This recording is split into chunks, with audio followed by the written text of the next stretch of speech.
In this lecture, we're going to be exploring the organic search portion of Ahrefs. It's right on the left-hand pane, so if you go, it's sort of toward the middle here.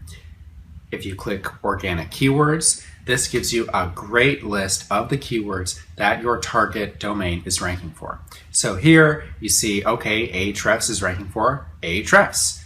It's also ranking for Backlink Checker and SEO Audit, etc. The list goes on. It has some really great information here, such as the volume. This is the monthly amount of searches on average that this particular keyword gets. The next item is KD, which stands for Keyword Difficulty. This gives you a very quick single number. It's 1 to 100, and it basically says how difficult would it be to rank on the first page of Google for this particular term. So you see Ahrefs itself, their branded keyword, it's only a 12. Okay, it is, relatively pretty easy to rank for that term. You might run into trademark issues, but nonetheless, that is not, from an SEO standpoint, that difficult to rank for. On the other hand, you see Backlink Checker, much more difficult to rank for. So you'll see that a lot. If a company has a unique name, it's probably going to be much easier to rank for that name than it is to rank for the very generic keyword of what they sell. You see CPC. I really like the CPC info here. It stands for, of course, cost per click. And that is if you are going to buy a click on Google from Google AdWords, how much would one click cost you? CPC is never going to be exact because it's an auction-based system. People are always competing and bidding on particular keywords, but it is pretty accurate. So it really gives you a great idea as to the value of your SEO campaigns. If you are ranking, number 1 or number 5 in a highly searched term with a very high CPC, you can go ahead and show your boss or stakeholders or whoever you'd like, this is the value that the free market places on this exact click from the search term. To the right of CPC, you have traffic. Compare this with volume. Volume is the amount of searches estimated to happen every single month for that keyword. But that doesn't mean that every single one of those searchers is going to go ahead and click on your website. Traffic, on the other hand, is Ahrefs' estimation of how many people per month are going to go ahead and click on your target website from a search on this keyword. So it takes into account your position in the search engine results pages, also known as SERPs. And you can see position to the right of that. You see here Ahrefs is ranking in first place, very reasonable, for their own branded keyword. It takes into account position as well as volume, and it comes up with an estimate based on that. To the right of position, you see URL. So you can see not every keyword that Ahrefs ranks for is ahrefs.com. You have blog posts, you have functionality within the product itself, I believe. There's Content Explorer, Keywords Explorer, etc. So these are the particular pages ranking for that particular keyword. You can also drill down into the SERP, again, search engine results page, by clicking right here. And what this did is it went ahead and gave you a nice view of exactly what is showing up on the first page of Google for this term. So that's handy to have right there. And to the right, the last thing that it tells you is when it was last updated. Ahrefs has a really great crawler. I think they just announced they were crawling about a quarter as much as Google's crawler, although I'm not 100% positive as that figure, but it's a huge number. They do a really good job trying to crawl all these websites and update their list. But sometimes it's not going to be today that they looked at a particular piece of data, and this lets you know when their crawler last updated that. So that's important too. As you scroll, you can see a whole bunch of other terms, Site Explorer, keyword search, etc., e-commerce SEO, SEO tips. This is very useful. It's often going to give you a whole litany of keywords that you wouldn't have thought of, and maybe even your competitor didn't think of, but they somehow naturally ranked for. And then you can say, okay, this is a valuable keyword. I'm looking at the keyword difficulty and it's low, and yet the cost per click is high. The traffic is high. Okay, that is a perfect signal for you. That's going to be your new blog post. That's going to be your new video, what have you. You get a gold mine like that and you really want to tap into that.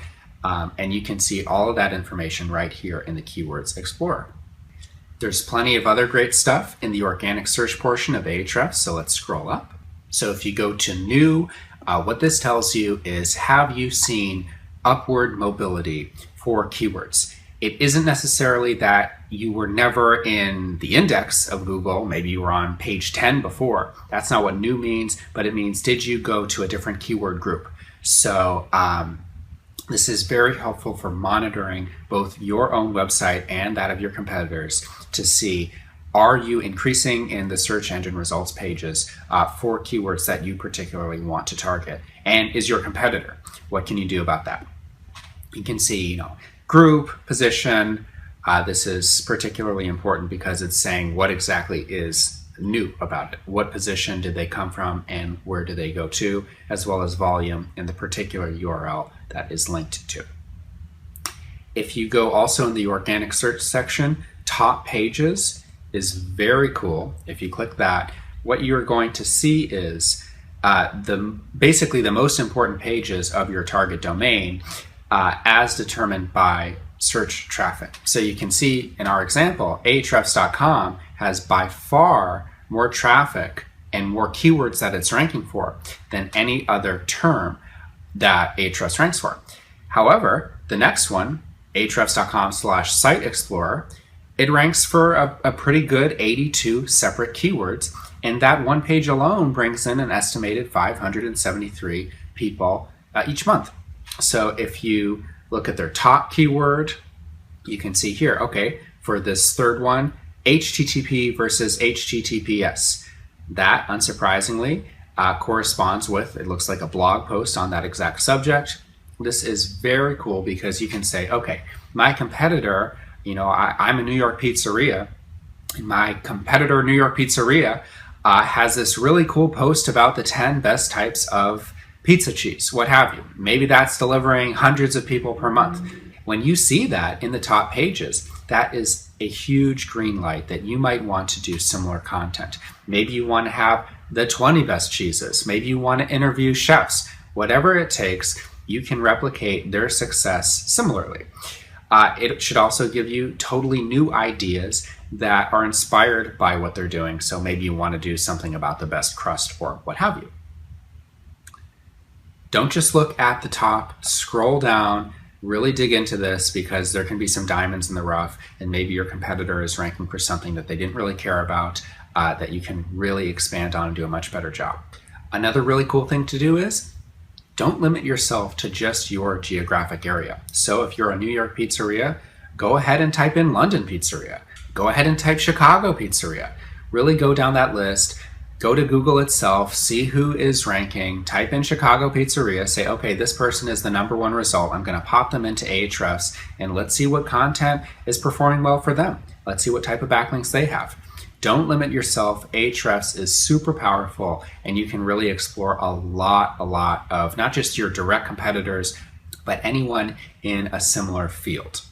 Going to Google is a very simple way to do just that, but you also have, to the left, competing domains. If you click on that, you're basically going to get a really cool list of who exactly is competing with your target. So you have here, Ahrefs' competitors are Moz.com, HubSpot.com, Kissmetrics.com, and the list goes on. It is really a great idea to go through this list and then drill down into each of these particular sites. So when you're done analyzing, in our example, Ahrefs, go ahead and click on Moz.com, get a good sense of what they're about. And if after a quick scan you realize, hey, this is also a pretty good competitor, go ahead, pop that into Ahrefs and see exactly what are their backlinks, what are their keywords, etc. So don't limit yourself just to the competition that you're aware of. You can also see competing pages, and this will help you drill down into the precise pages that your competition is competing against you with. So, maybe you made the 20 best cheese for pizza blog post. You would probably see your competition 10 best cheese blog posts on here, and also hopefully a whole lot that you aren't aware of that you can then use for inspiration for future campaigns. Speaking of that, if you go to Content Gap, which is the last portion of organic search, you can type in various competitors as well as yourself at the bottom. So type in, in our example, maybe Moz.com, Kissmetrics.com, HubSpot.com, but not Ahrefs.com. And this gives you a really good insight into what your competitors are ranking for that you are not. And if you're really in a very similar field, you sell a very similar product, etc., that is going to be your green light to go ahead and try to fill that content gap.